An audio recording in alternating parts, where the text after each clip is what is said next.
So yun, shoutout mga ka-DNC. So meron tayong bisita ngayon. Ito dinala kahapon. So shoutout sa'yo, Sir Mar. So ito na yung sasakyan mo, ginagawa na natin.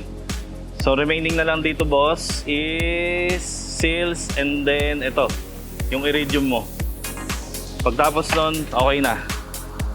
Na-still na rin natin to.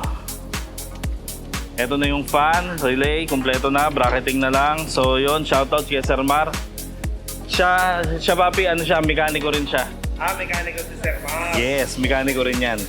So since parang tayo, wala tayong sariling oras sa sarili natin sa sasakyan. Kahit na pwede niyang gawin, hindi niya na inubusan ng oras, dinala niya sa atin.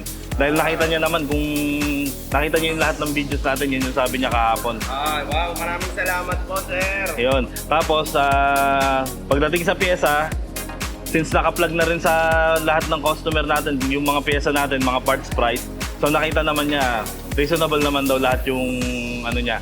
Pero eto, nag-avail siya ng September promo, since nagawa niya na yun dun sa ATF niya, so iniless na natin yun dun. Pero kahit nag-less siya, binigay pa rin natin ito, yung Spalpan, kahit na hindi na umabot dun sa mismong ano niya, price.